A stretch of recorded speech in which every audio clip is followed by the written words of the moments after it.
Hey everyone, and welcome back to English Through Fiction. Every day, we dive into exciting stories to help you improve your English. Today's episode continues our journey through Wander West, in Shadow. We're listening to episode 4, The Witch, and getting ready for another adventure in learning English through fiction. Today, we'll be using the words satchel, grimace, fussy, flinch, and glitter. We'll explain each one shortly. Satchel. S-A-T-C-H-E-L. Satchel. A satchel is like a bag, usually with a strap. You carry it on your shoulder. It is used to carry books or other things when you travel. Think of it like a personal backpack, but for going short distances. Grimace. G-R-I-M-A-C-E. Grimace. A grimace is a facial expression that shows you don't like something or you are in pain. It's usually quick. Imagine your face showing dislike. Okay, now let's see it in action. The boy made a grimace when he tasted the bitter lemon. She tried to hide her grimace when the cat scratched her. Fussy. F-U-S-S-Y. Fussy. Fussy means someone is very particular and they don't easily like things. They have many small needs, and they are hard to please. Now here are a few examples. My cat is so fussy. He only eats the pink fish flakes, not the yellow or the brown ones. My little brother is a very fussy eater. He never tries anything new. Flinch. F-L-I-N-C-H. Flinch. To flinch is to move your body suddenly because you are afraid of something or feel pain. Like when someone throws a ball at you, and you move quickly away without meaning to. Here are some more situations. When a loud sound suddenly goes off behind you, you might flinch. A little boy always flinches whenever the teacher talks to him directly. Glitter. G-L-I-T-T-E-R. Glitter. When something glitters, it shines brightly with a lot of small flashes of light, like a very sparkly surface. It's like little lights are dancing on it. Think of shiny jewelry or something covered in sparkles. That's what we mean when we say it glitters. Now, let's look at how we use this word. The stars glittered in the night sky. All right, you've learned all the new words. Get ready, because we're about to blast off into a world of adventure.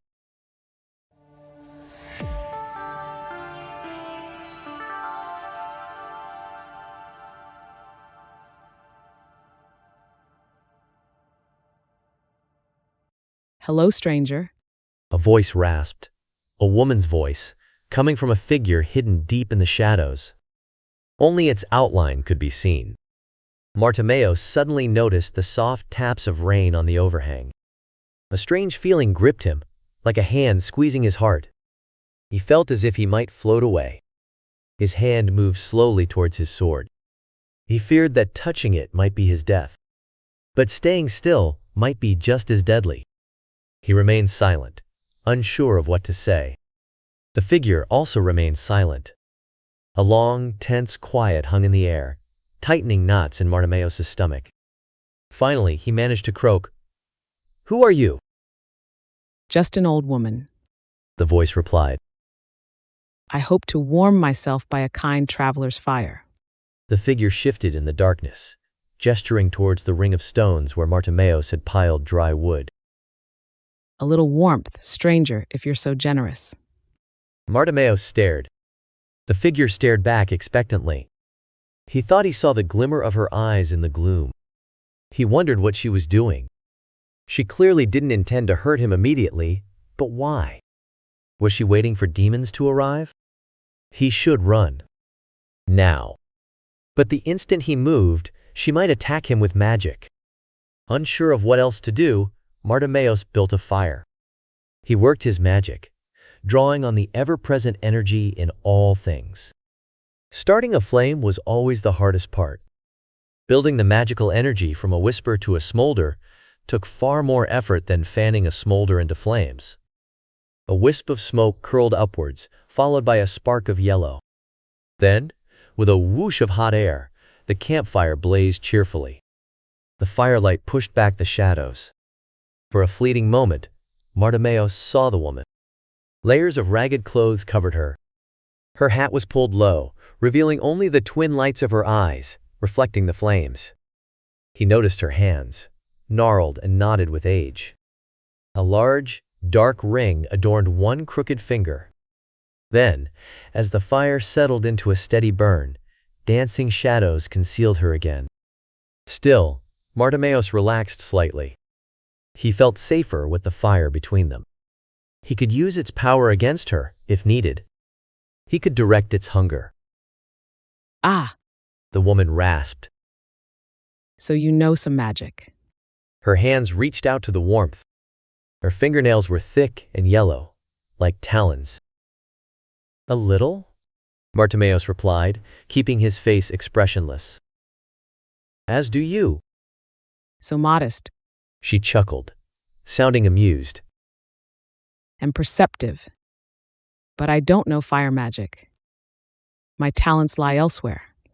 She looked up, firelight dancing in her eyes. Aren't you going to sit? He almost didn't. A plan had formed in his mind.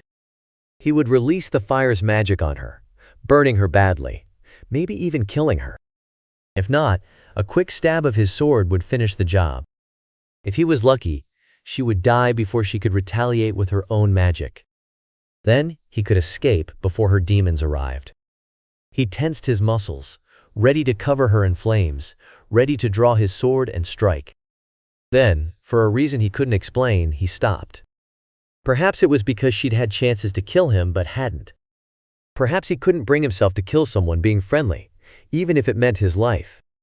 Perhaps it was because he was only guessing about the demons, and he couldn't kill based on a guess. Or perhaps he was simply too scared to try, fearing his plan would fail. Whatever the reason, instead of attacking, he sat with his legs crossed on the ground. She made a pleased sound, seemingly satisfied. Could I ask a bit more of your kindness, stranger? Do you have any food to spare for an old woman's empty stomach? Bartimaeus glanced at his pack and the dead rabbit within reach. I have a rabbit I plan to cook, he said. And some cheese and bread. But the bread is very hard, My teeth are still good, young man. the woman replied. Bartimaeus tossed her some bread. She caught it with surprising speed, and it vanished beneath her hat. While she ate, making happy little sounds, he rummaged in his satchel for his pipe. He hadn't dared smoke these past days, fearing the light and smell would give him away. If she's going to kill me, I might as well enjoy it one last time, he thought. She finished eating as he lit his pipe with a small burst of magic. Thank you. She said, brushing crumbs from her hands. You're very kind for a young man. What's your name? Bartimaeus didn't answer immediately. He stared, silently puffing his pipe. He took a long draw and blew a plume of smoke, watching it dance and fade. Why were you following me? He asked quietly. The woman laughed. A bubbling, lively laugh, almost like a younger person's. Straight to the point. It was simple curiosity, young man. You're the only other traveler I've seen in these woods. He had to ask. And the demons you sent to kill me? Was that simple curiosity too? The fire crackled. She was silent for a moment, just staring. Sent them? To kill you? She sounded genuinely shocked. What? I have nothing to do with those bad things. She laughed again, this time with anger and disbelief. A sharp, shaky edge tinged her voice. You have no idea. I've been keeping them from you. Bartimaeus chewed on his pipe stem, considering her words. She seemed truthful, but the world was full of liars. After the past few days, he wouldn't lower his guard. How were you keeping them from me? The woman waved her hand. The flickering shadows on the overhang's wall wavered and shifted, dancing with each other. They grew darker, more solid, then dispersed like smoke, falling and folding, blooming and pulling apart. The sight was strangely beautiful, reminding Bartimaeus of a quiet blizzard, though he couldn't explain why. I'm skilled with illusions and shadows. The woman said softly, as if respecting the show she'd created. Those dirty creatures, demons, as you say, they seemed intent on hunting you. They would have hunted me too if they had seen me. But when they gathered, I made the shadows dance and they fled. I scattered their hunting parties more than once. The shadows' unusual dance slowed and fell apart. They lined up, like soldiers forming ranks, until they marched once more to the campfire's rhythm. A strange unhappiness touched Bartimaeus as the beauty faded, but his mind quickly returned to the conversation. So the demons weren't hers? How many have you seen? Never more than 3 at once. And you? 1, Bartimaeus replied. Which I killed. It was a convenient story for her. Far from wanting to harm him, she was almost his rescuer. What better way to gain his trust? Do you know what happened to Coxton Prate? She stared back, her expression hidden in the darkness. He was a huntsman.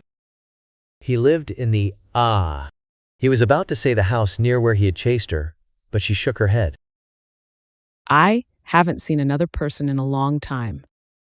Nor a corpse. Perhaps he escaped. I watched them for a day or two. They seemed afraid to go near that house. She had watched them? Even cloaked in shadow, it was brave, or foolish, to watch demons. Or maybe she was so powerful she felt no fear. If you were curious and meant no harm, why did you run from me? He added. You ran quickly for an old woman. The woman snorted. Would you stand your ground if a man twice your size charged at you? I thought you meant to break me in half. Will you tell me your name? He wondered, if she'd been so afraid then, why was she here now? She spied on demons, yet thought he could easily overpower her. Unless this was a trick. He shook his head. His thoughts were mixed up, a sign he was overthinking. Maybe she was being honest, at least partly. He realized, with a start, that part of him didn't want her to be honest. Because if she was telling the truth, then what he had almost done to her. I am called Bartimaeus, he murmured, sobered by the thought of what might have been. Mart, for short. Bartimaeus. The woman sighed, as if savoring the name. She withdrew her clawed hands into her rags, leaving only her eyes glinting in the firelight. Well, Bartimaeus, you can call me Elise. I've answered your questions. Now you can answer mine. What brings a kind young person like you into a dark forest like this? Just wandering. Bartimaeus tapped the ashes from his pipe, using a small scraper to clean the bowl. Even if she was telling the truth, she had still stalked him. He wouldn't forget that. Perhaps the demons weren't her doing, but she might still have strange plans for him. Just wandering, she repeated, disbelief clear in her voice. You don't seem to be wandering. I've watched you. You move with purpose. A chill ran up Bartimaeus' spine. He continued scraping his pipe, calling out happily, How long have you been watching me? Oh, ever since you entered the woods. It's very easy with my talents. Night and day, except when you walked so far, I thought my feet would fall off following you. He thought back over his time in the woods. How often had she been watching? Had she seen him bathing in the creek? Her gleaming eyes revealed nothing. I don't appreciate that, crone, he muttered. Elise, she corrected, tilting her head curiously. It was meant to calm you. If I'd meant harm, I could have slit your throat in your sleep long ago. He thought the same thing, but it was an odd thing to say to someone you were trying to calm. Was it a threat? Bartimaeus put away his pipe and warmed his hands by the fire. And why are you in these woods? Besides watching me, the woman shifted in the shadows. He glimpsed a pale, surprisingly smooth leg before it disappeared back into the darkness. Let's say I'm a traveler myself. But even for someone who knows some magic, you've seen how dangerous these woods are. I wanted to know if you'd make a suitable traveling companion. Bartimaeus blinked. He hadn't expected that. He didn't answer. Instead, he sighed and looked at the sky. "I'm hungry," he announced. "I'm going to cook this rabbit." She remained silent as he prepared the rabbit. She just watched, just as she must have watched him from the woods. Her request wasn't surprising. It was the desire to travel. Everyone who studied magic felt it. The urge to leave home and journey. The call of the wild, the road, the sea. It was strongest in the young, but he had heard it never truly left you. It wasn't strange to find an old woman drawn to it again. What was strange was why she wanted him as a companion. And why had she stalked him? He couldn't shake that thought. Even if she hadn't sent the demons, she might still have other motives.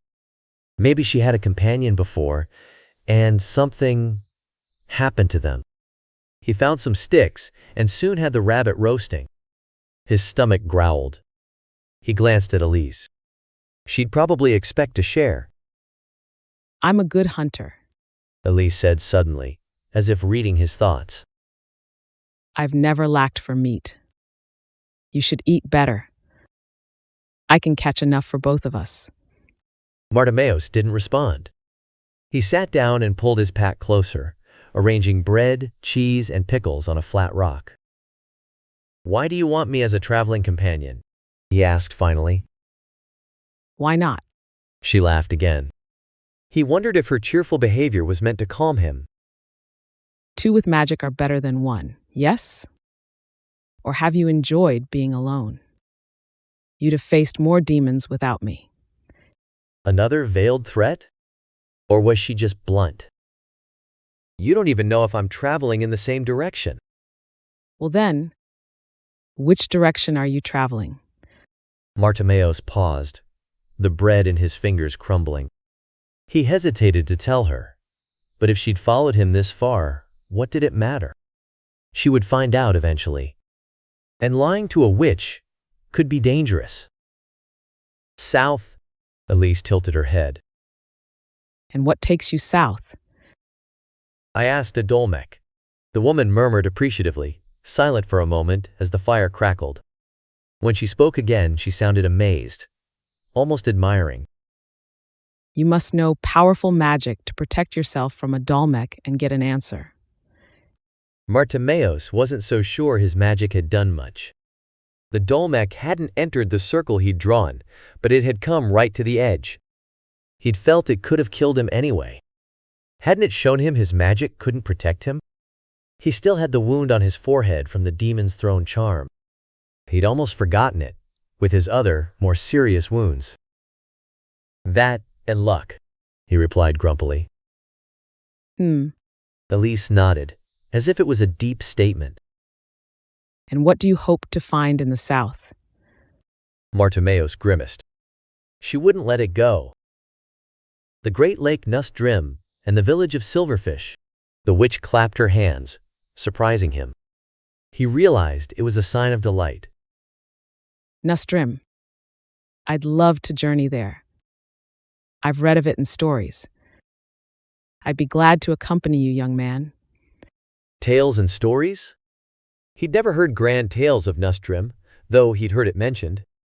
Stories of lake beasts. And one tale of the magic woman Vereline Valoir taking a lover nearby. He remembered a time when he dreamed of following legends, of seeing the places from stories. He supposed he still might, someday.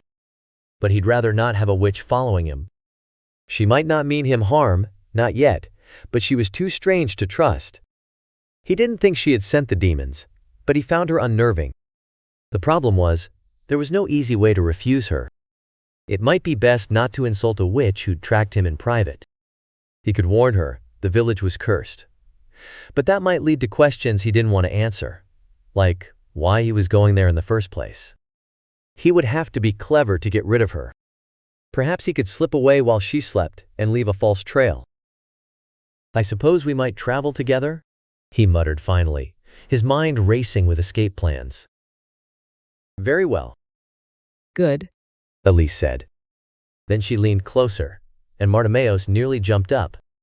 The firelight revealed not an old crone, but a young woman with pale skin and a tangled mass of long black hair, twisted with leaves and reaching almost to her waist. One hand still wore the dark ring. She winked with very dark blue eyes, flashing a playful, self-satisfied grin. Now are you going to share that rabbit? When Bartimaeus just stared in confused silence, she laughed. It was an illusion.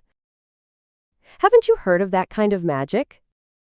I know of it, Bartimaeus replied angrily, once he recovered. He turned the rabbit on the spit. The smell made his mouth water, but it wasn't done yet. Enough to hide myself a little and do small tricks. But I couldn't disguise myself that well. That takes great skill. Why did you do it? Elise preened at the compliment, her smile widening. Oh, it's not so hard, She said, trying to sound relaxed but failing. Staying in the shadows helps. I doubt I could have fooled you in daylight. As for why, well, She paused, tapping a finger to her lips with care. I wanted to see what kind of man you were.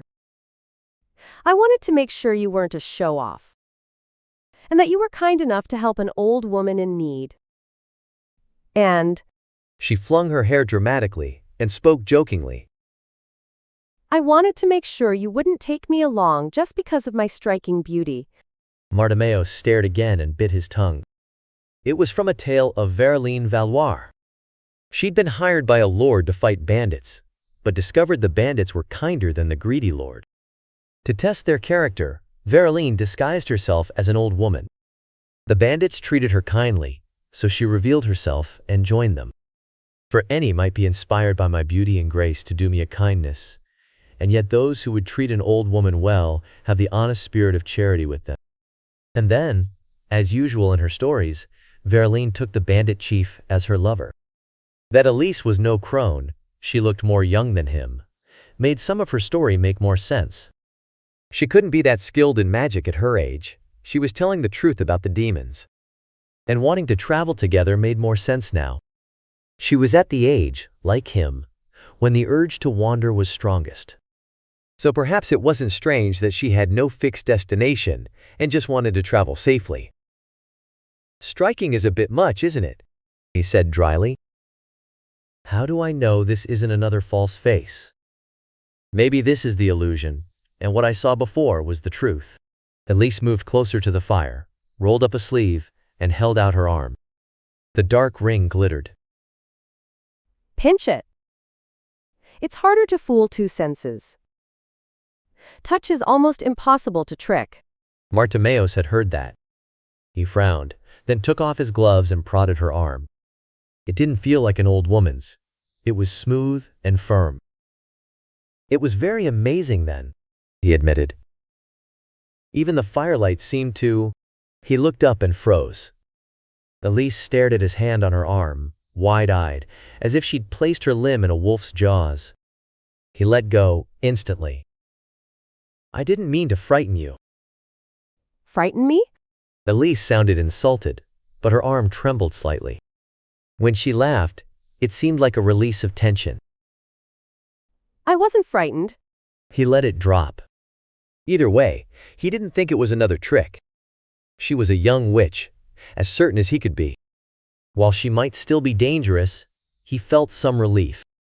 But his fading fear made room for anger. Had all this been necessary? He could understand her wanting to test him, but she'd terrified him. The hours he'd spent running, wondering who was hunting him.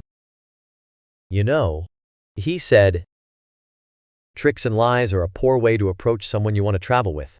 Elise frowned, her eyes flashing. He thought she was insulted again. But after a moment, her face became less serious. Fair point. She murmured, studying him. Here, a gift, to show my good intentions. She reached towards his face with slightly trembling hands. Bartimaeus flinched back, but she just laughed. Stay still. You're injured.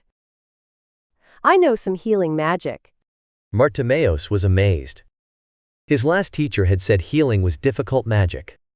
For her to know it so young was unusual and fortunate, as his wounds needed tending. She frowned at his flinching. What? She snapped, annoyed and oddly hurt. Do you want that scar on your forehead? I can't make it vanish, but I can help it heal. I swear I know what I'm doing and won't hurt you. She placed a hand over her heart and recited seriously. Let the dark stranger take my soul in my sleep if I lie. He sighed as she reached for him again. Her hands were surprisingly warm on his face, almost hot, while the ring felt ice cold. A tingling sensation spread from her touch, like pins and needles, but not unpleasant. She closed her eyes, frowning in concentration. You're wounded in your side too, she muttered. Why wouldn't you want healing? And also, she gasped, her eyes flying open, and snatched her hands away as if she'd touched a hot pot. He waited for the inevitable question, but it never came. After a moment, she placed her hands on his face again, slowly, then withdrew them more gently. I've done what I can for your forehead and your side. She whispered. And the cut on your thumb. Bartimaeus checked himself. His thumb, cut to draw blood for the ward against the dolmek, looked untouched. His forehead still felt scabbed, but the wound felt days old. The flesh around the birdman's stab wounds felt less tender. I thank you, he said, grateful for what she hadn't asked as much as for the healing. Curiosity warred with carefulness in her expression, but she didn't press the issue. You see? She said, her confidence returning. No need to be stingy with your trust. She took a deep breath, then fixed him with a hard stare. Those wounds were festering. It's always best to prevent that. A few more days and my healing couldn't have done much, unless I spent weeks on it. I hope you're not foolish enough to do that often. Don't you think we'd be better off traveling together? He considered her in the firelight. She was trying to look stern, but smoke blew in her face and she coughed and moved away, muttering. He was coming around to her way of thinking. He'd felt lonely, even before being chased. It would be good to trade knowledge. He was interested in her illusions and healing. She'd shown her good intentions, hadn't she? He reminded himself that she'd stalked him and without care mentioned slitting his throat. He frowned, studying her, and wondered if he was being careless because she was pretty. He was young enough to be charmed by beauty, but old enough to recognize it. He took the rabbit off the fire, leaning the spit against a rock to cool. Perhaps you're right, he said slowly, watching the steam. Elise's eyes followed the rabbit with desire. He remembered how she'd trembled when he touched her arm. He searched for the right words. I could accompany you out of the woods, to safety. But beyond that, would you feel comfortable traveling alone with a man? Elise crossed her arms, a curious expression on her face. Why wouldn't I? Oh, I've heard so much about how dangerous men are, but you seem perfectly safe to me. And what is a man anyway but a woman with a funny bit between his legs? She laughed at his surprised grunt at her blunt words. At his look, though, she blushed. I'm not a child. I know what men and women do. You don't seem like you'd try to take advantage of me. And if you did, I'd turn you into a moth. Bartimaeus raised a doubting eyebrow. Do you actually know how to do that? No, she admitted. She frowned at him for calling her bluff. Are we ever going to eat that rabbit? It was cool enough now. He saw no pack with her, perhaps she'd left it elsewhere, so he offered her bread, cheese, and pickles with the rabbit. He had plenty. She surprised him by requesting only a haunch. As she stood to take it, he saw that she was quite short. He was tall, but she only reached his chest. Her pointed hat, however, was tall enough to reach above his head. Despite requesting so little, She ate with such gusto that he stared. He wasn't fussy about his food, but she ate all the meat, gnawing the bone, until he thought she must have been starving. He was puzzled when she refused more, patting her stomach and claiming to be full. As they finished and tossed the bones into the fire, a red blur darted into the overhang. Flit zipped around Elise's head, pecking at her hat, his tiny talons scrabbling at her hair. He tweeted furiously, demanding to know who she was and what she was doing. Elise seemed amused. Perhaps she wouldn't be if she understood Flit's threats about her eyeballs. I was wondering where your familiar was, she said, ducking as Flit dove.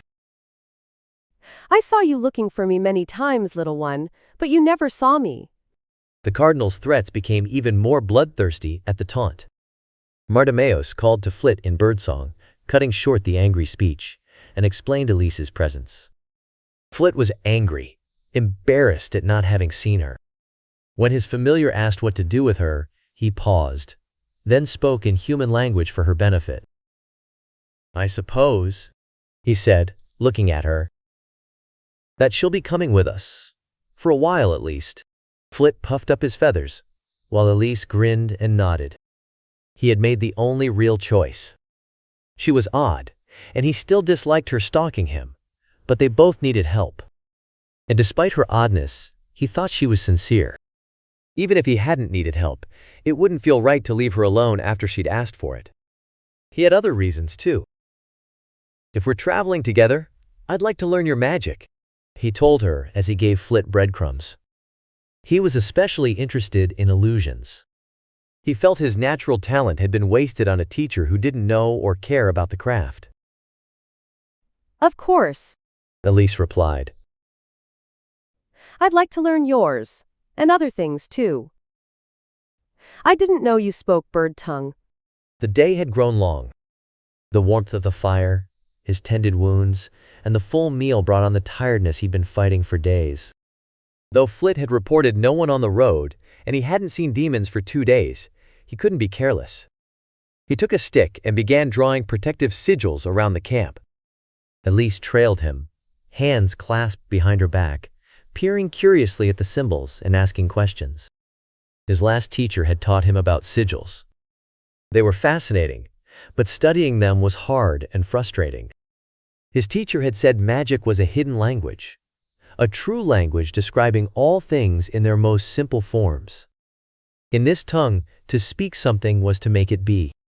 Knowing it completely meant being the best overall. But this knowledge was lost, broken in ancient disasters, and only fragments remained. All that was known of sigils were these pieces. Martimeus wasn't sure he believed that. If one language was so fundamental to magic, why could so much be done without it? He used his own language, or sometimes snapped his fingers. He'd discovered that sound could make flames flare, though he didn't know why, but never this true language. His teacher had only smiled and said any language close enough could command magic, but he'd be more powerful if he knew the true word of flame. Whatever the truth, some sigils held power, allowing things he couldn't otherwise do. After Elise tried and failed a few times to copy his sigil, it took practice and care. Darkness fell, and he could barely keep his eyes open. As he prepared for bed and to put out the fire, he could do it with magic, but dirt was easier for a large fire. He paused.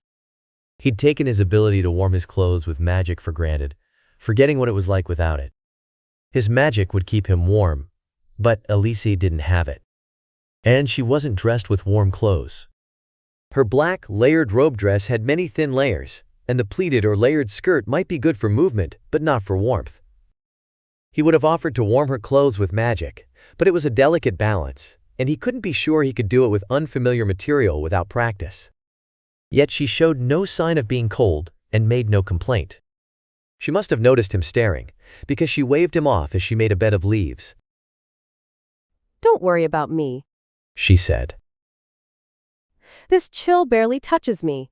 He wondered about that as the fire died and true darkness settled. He'd heard of people from the north so used to winter's cold, they barely felt autumn's chill. Perhaps she was one of them. Or maybe she had some other magical secret. Despite his exhaustion, he lay awake a long time, his head on his satchel, aware of her presence. It had been a while since he'd had only silence to listen to before sleep. The sound of her breathing and rustling leaves irritated him. So did the distrust deep in his heart. "What if you're wrong?" it whispered. "What if she waits until you sleep, then cuts your throat?" If he weren't so tired, such thoughts might have kept him awake all night. But tiredness buried them, and soon he fell into a deep sleep.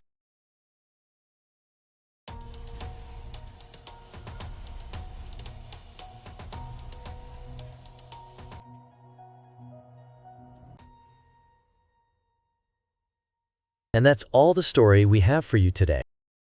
Some words in the story might be tricky, but they help paint a picture of the spooky forest where it all happens. Don't worry if you don't know them all. Sigils are like special magic symbols. In the story, they're drawn to protect Bartimaeus from danger. They're a bit like secret codes that can do powerful things. Demons are evil creatures in the story. They are scary and hunt people. Bartimaeus even fought and killed one. A crone is a very old woman, often portrayed as mean or magical. In the story, Elise initially appears as a scary old woman, but there's more to her than meets the eye. That's it for today's adventure in Wander West in Shadow. We hope you enjoyed learning English through this exciting story. Join us next time for another episode, where we'll uncover even more. Goodbye for now, and see you in the next episode.